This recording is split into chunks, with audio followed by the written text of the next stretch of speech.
Hello everyone and welcome back to my channel. And I was going to do a collab actually today with Lightyear McQueen, but he never seems to be awake at good times. We were going to be in a Discord server and everything, but it is what it is, so I'm just going to be alone for today. Hopefully we'll do another collab in the future. But today I am reviewing Avengers, and I love this movie and I can't wait to get into this review. And let's do it.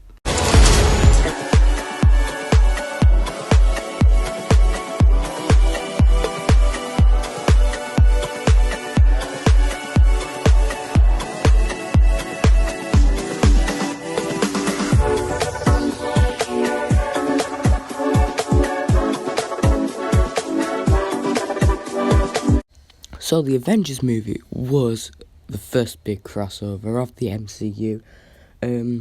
All the 6 characters that have been building up in the first 5 movies, all being in one movie to end off phase 1, a beautiful phase.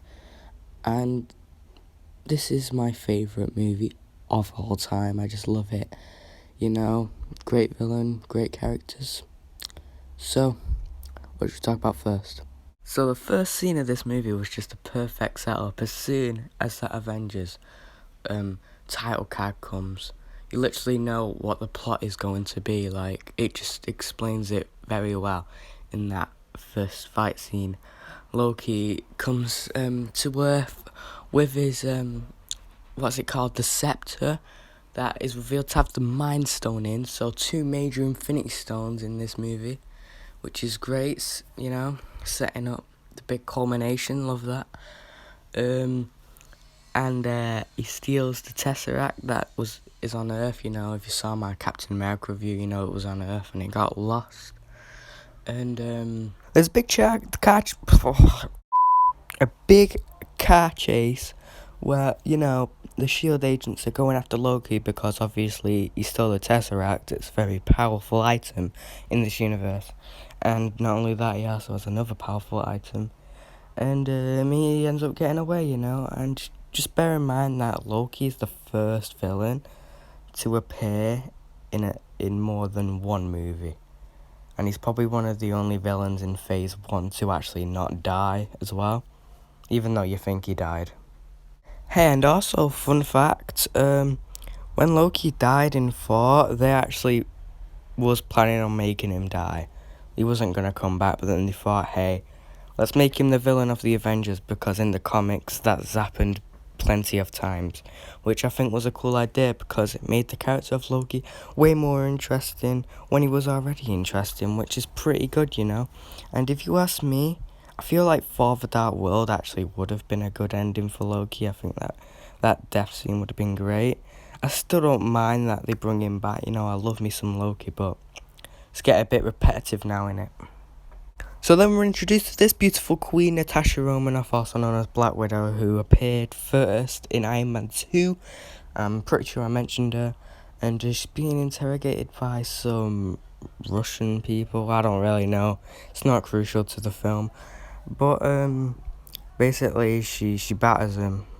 And she gets the call from Agent Coulson that, you know, Hawkeye has been mind-controlled and taken, you know, because Loki mind-controlled him. Oh yeah, and also Hawkeye first appeared in the Thor movie. You see what I mean? Like, every character in this, almost every character, has been in a previous movie. Even Eric Selvig ends up appearing in this, who yet again first appeared in the Thor film. He isn't even that important of a character, and he appears in loads of films. Everything's so connected. Oh, and by the way, the Avengers movie was the first movie where the movies actually started tying in. Phase 1 is like the only phase where you can watch the movies as like watching them like they're their own thing. But when you're watching something in phase 2, you have to understand a lot of the references and that. So, yeah, that's interesting. This movie is the best movie Loki has ever been. Well, the best Loki has been in a movie, because it's the real Loki. This is the real villain Loki. Like, you could say he was also a villain in Thor, But yet again, he weren't as cool in the Thor movie. He didn't lead an army in the Thor movie, you know what I mean? And he didn't do much trickery in the first Thor movie, so this was definitely the best. And people will wonder, why was Loki never this evil in any other movie? Well, it's simple. The Mind Stone was making him mad, you know? So it was going all evil. And his armour is beautiful. I want to see Loki wear his armour more. The last time we saw him wear his proper armour was actually this movie. He wore his helmet in Ragnarok, but that's it. Didn't wear the helmet or the armour in the Dark World. So, kind of sad. I hope to see it return soon. And if you complain that, nah, Loki's the best in Ragnarok and Infinity War because it's its redemption arc, well, you know, you gotta start somewhere, aren't you? And this is the real Loki. You do know that in like one of the first Avengers comics, in fact, it might have been the first Avengers comic, Loki was the main villain in it. So, shut up, you know, people. You only like Loki because he's comedic in Ragnarok. You don't like Loki because of who he really is. You get me, yeah? But, honestly though, Loki does have a sick story arc. Recasting Bruce Banner to Mark Ruffalo was probably one of the best decisions Marvel's ever made. Not that I mind Edward Norton's portrayal of the character. Actually, I think it was quite good. But Mark Ruffalo's is just better. He fits the role perfect for Bruce Banner, and I prefer him as Bruce Banner. He's much more enjoyable on screen than Edward Norton is, because I get more excited seeing Mark Ruffalo in these movies than I do seeing Edward Norton, even though I'd probably be very excited to see Edward Norton return. But, you know, only for some random cameo. I wouldn't like to see him play Bruce Banner again, because, you know, Mark Ruffalo's better. But I must say Edward Norton's Hulk is better. Yeah, that one was way better. But, you know, Edward Norton was a pain in the ass on the Incredible Hulk set. He kept trying to do rewrites when he was only an actor and that. He was always complaining. And I'm glad he did that, because we wouldn't have Mark Ruffalo, who was just, like, the perfect Bruce Banner. I do like the way they introduced each Avenger in this movie, like, gradually. You know, like I said, the shield thing, it was a perfect opening to, you know, set up what was about to happen, you know. So, the agents, you know, they can't deal with Loki themselves. So, you know, Avengers Initiative is back. And they go look for each character, different people. Agent Coulson went for Iron Man. Love his entrance, him in the sea and that. Black Widow goes after Bruce Banner, which, you know, wasn't the best scene in the world. It was actually quite quiet. I actually, when I was watching the movie back, I actually turned the movie up to 100% and it still didn't sound that loud. But, you know, it is what it is. And, Thor, yeah, he didn't show up till later, and the rest of the characters, they were already Avengers. So, oh wait, no, Nick Fury, he went to go look for Steve Rogers, and there's actually a deleted scene that literally happens right before that scene with Steve Rogers that I really do wish they kept it in, you know. I like to see the characters' personal lives and that, and it definitely shows that Steve is struggling in this new world. So, but, you know, I like what they did here, made it work. So, it's good. MO, isn't it? I mean, what are we, a team? No. We're a chemical mixture that makes chaos. We're a time bomb. Oh, you just gotta love some of the things that Bruce Banner says in this movie. He's such an underrated character, oh my god. Why shouldn't the guy let off a little steam? You know damn well why. Back off. Oh, I'm starting to want you to make me. Oh, a bit of Civil War foreshadowing. Oh, that sounds great. I love this, you know. Just the foreshadowing stuff, you know. And, you know, I bet the people that read the 2006 Civil War comic and then watched this that story is gonna happen soon. You just know it's gonna happen. Can't wait for that. And they were right, you know. I would have been excited, you know. Yeah, the movie wasn't as big as the comic, but yet again, it was still excellent. Big man in a suit of armor. Take that off. What are you? Genius, billionaire, playboy, philanthropist. I know. He's got a point. Only thing you really fight for is yourself. The guy to make the sacrifice play. You know, you may not be a threat, but you better stop pretending to be a hero. A hero? Like you? You're a laboratory experiment, Rogers. Everything special about you came out of a bottle.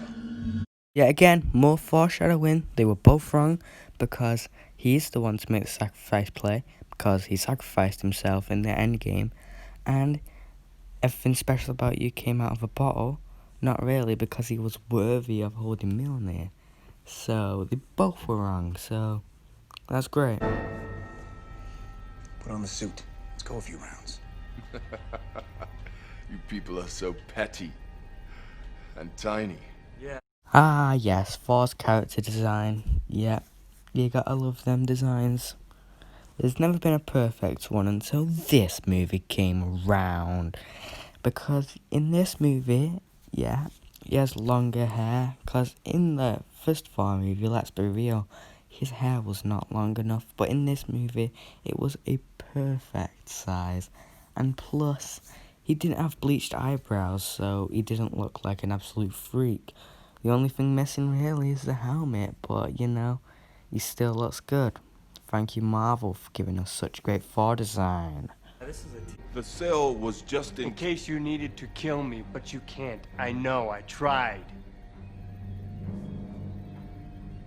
I got low. I didn't see an end, so I put a bullet in my mouth, and the other guy spit it out. Damn, that's deep. So I moved on. I focused on helping other people. So you want to know my secret, Agent Romanoff? You want to know how I stay calm? Bruv, I thought you were listening to what Bruce Banner had to say. You looked quite intrigued to what he was saying, but no, because you didn't listen to a goddamn thing, because he said the only thing bullets do to him is make him turn into a giant green rage monster, but now you're holding on to your gun, and everyone's worried about Stark making him angry on purpose, and now you're about to make him really angry. Are you fake? Okay, sorry about the side rant, but as you can tell, this is obviously one of my favourite scenes. Obviously, the final battle is way better than this, and the credit scene, which I will talk about later, but the scene, the arguments, it was bound to happen. Everyone was expecting them to all have an argument, and it was just such a great scene. Everyone got their moment, you know, and it turned out it was the Mind Stone making them all mad, so yeah, that's great. That is great stuff. Love this. Great piece of cinema. Oh yeah, by the way, Hawkeye in this movie, personally, didn't mind him at all. I know a lot of people hate him in this movie because we didn't really get much of his character because he was mind controlled for most of it. But I mean, seeing one of our heroes mind controlled is quite cool to see because you get to see the heroes fighting the heroes, which is quite an equal battle because, you know, we usually don't get to see that a lot. And we especially don't get to see mind-controlled heroes a lot. And plus, you know, Hawkeye was a good choice for someone to be mind-controlled. Someone who's really skilled in hand-to-hand combat. And is really good with weapons. He can aim really good. He, like, barely ever misses. He's just, like, the perfect character to be mind-controlled. And quite a big threat, indeed. Oh, my days. The final battle of this movie is just beautiful. It's, like, one of the best, you know. Maybe second best. Endgame is obviously the best. I mean, just look at Captain America's beautiful suit. I never mentioned it before, but it is a very good suit. They made it look really comic book accurate, but not too silly. And look at the Hulk as well. The Hulk is looking great in this movie. And Thor's outfit, yeah, that's definitely Thor's best look in the MCU right there. And Iron Man got his new suit, and that's looking pretty nice too. Okay, like one of the main reasons that I love this movie so much, and it's my favourite movie of all time and MCU movie, is because obviously nostalgia, you know, when it came out in 2012, me, like a lot of other people, didn't even know what the MCU was. Yeah, I didn't watch the credit scenes or anything. I just thought they were other random Marvel movies, you know, how like Raimi's Spider-Man and you know, Blade was a thing, but I think I watched Blade later, but X-Men was a thing, and the Fantastic Four. I thought all these films, like Iron Man, were just going to be like that, but no, these are like a completely new thing that Kevin Feige thought of, and I just love it so much. And when the movie came out, I collected these figures.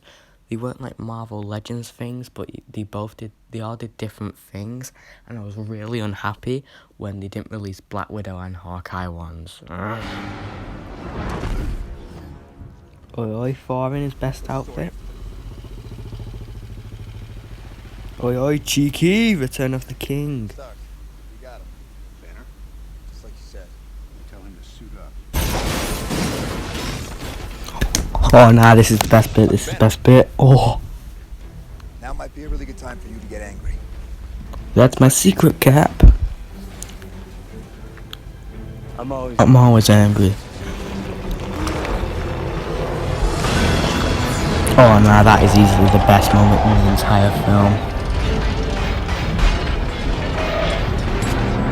This will become iconic, and it already is, to be honest. Honestly, people who say that the Endgame or Infinity War is better than this movie, I applaud them. How do you enjoy the movies more than this masterpiece? Okay, so if you didn't get what I was trying to say there, that was my favourite scene in the movie. Oh, I love this scene too, how it literally shows every single Avenger in one long shot. It's just a piece of art. Like, it goes from Black Widow to Iron Man to Captain America, and it shows exactly what they're doing. So we're following, like, knowing, yeah, that's what Iron Man's doing, that's what Hawkeye's doing, and hey, look, we're about to see what Thor and Hulk are doing, because, boom, look at that, they're fighting the big giant seal thing. And then, you know, it's just great, you know. All these characters from different movies all crossing over to one movie. And then, like, they're all in one long shot, teaming up and doing all these cool things. And then this happens.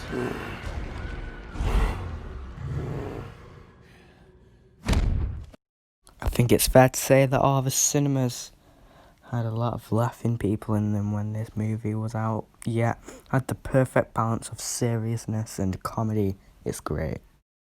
Yeah, Hulk is just an absolute legend in this movie. He's probably like the most comedic character in this movie, and quite a comedic character in all the movies, really. But in this movie especially, he's just amazing, especially in this scene here.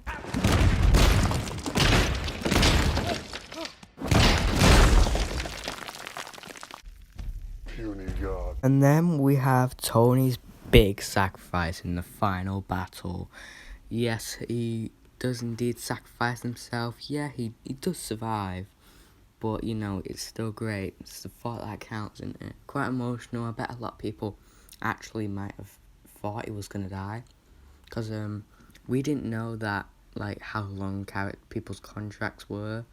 And, like, how long Marvel characters usually stay in the franchise, so they thought Iron Man could have a free story arc, you know, free movie character arc, that's decent. But no, we got Iron Man 3 and a few other Avengers films, which I love, you know. He does indeed try and sacrifice himself in every Avengers movie, sort of like a little trend. And don't worry, in all of my Avengers reviews, I will show his little sacrifices, especially in the Endgame one, because that one is so important to show.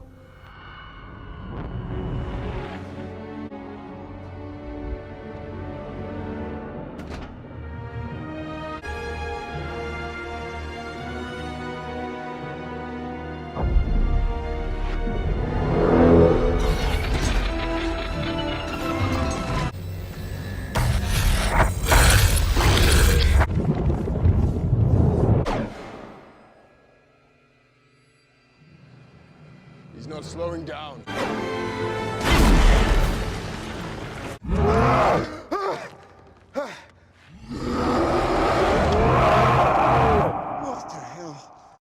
So yeah, that concludes the final battle of the Avengers. I know, I loved it. What a hell of a ride. You know, I was holding my breath for the whole thing, especially Tony's little sacrifice thing he was trying to do. 10 out of 10, obviously. Second best final battle, obviously, it can't beat Endgame. Endgame was brilliant. It was a big culmination battle. But yeah, again, this one is like basically kind of almost the same amount of great because the nostalgia is great. It could even be better. I'm not too sure. I can't wait to watch Endgame again, though. Yeah, love this battle. Yeah. Humans. They are not the cowering wretches we were promised.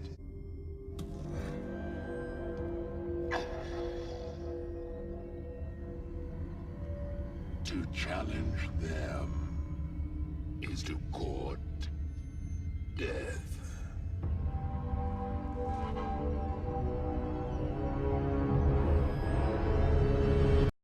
Yes, this credit scene is my favourite credit scene in the entire MCU, and obviously, it's my favourite credit scene ever. It used to be the Age of Ultron one, but I decided it was this one. This one was made way better. And yes, that is Thanos. He is looking a little different than he did in Infinity War and Endgame, but to be honest, I prefer the old design. A lot of people in the cinema were confused, like, was this Kang?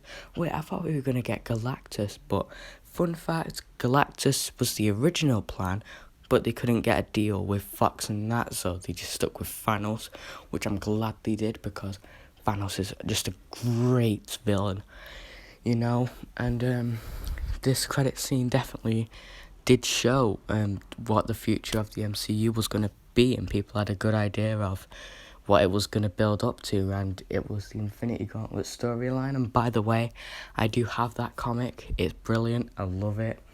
I love this credit scene. It's kind of like quite kind of creepy in a way, this credit scene, like with the other speaking and Thanos' smirk. Oh, you just gotta love it. This is Thanos' first appearance, and it's just such a great debut, isn't it, you know? And yes, there was 2 credit scenes in this movie. It was literally just the Avengers sitting down eating shawarma, you know, Captain America covering up his face because he had a beard and that, so you know that. And yeah, gotta love that too. It's not much, but good laugh in it.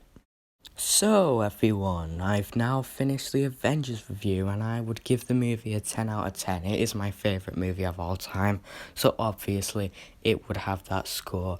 I mean, like, the movie shouldn't have worked. Dr. Jekyll, Mr. Hyde character, billionaire with a metal suit, a super soldier from the World War II, a god from myths and another planet, and 2 spies. Yeah, put them in one film and make them team up. Doesn't seem like that would work, but it did somehow. It was kind of a miracle, and you just got to appreciate that. The action was brilliant, the story was brilliant, the heart, it had lots of heart, and yeah, that's like, yeah, and we finished phase 1 indeed, and I've just checked on the channel, and it said that my Iron Man review was 4 months ago. So does that mean when I've finished phase 2, that would maybe be 8 months? The first 2 phases would take 8 months to complete. It will be 2021 by then, probably. I mean, by the time I finish phase 2, phase 4 would have started, and I'm gonna have to need some catching up in it. So I'm gonna go on a break now because I've finished phase 1. But you know how I take my time with videos, like, a lot. Basically, I'm just gonna make them videos rapidly and that while on the break, and then, you know, they'll be out rapidly. So there might be quite a big, you know, break, but there will be other videos that I'll be doing, Chucky reviews, other things, you know. So look out for that. Okay, this video is actually turning out to be almost half an hour long, so I just need to say this one thing that I just noticed. I was watching some of my old reviews, like their intros back, and my voice has actually like been changing. Like when you watch the first Iron Man review and watch this review, obviously there's a lot of differences in the voice. So even my puberty is like going faster than these reviews, you know.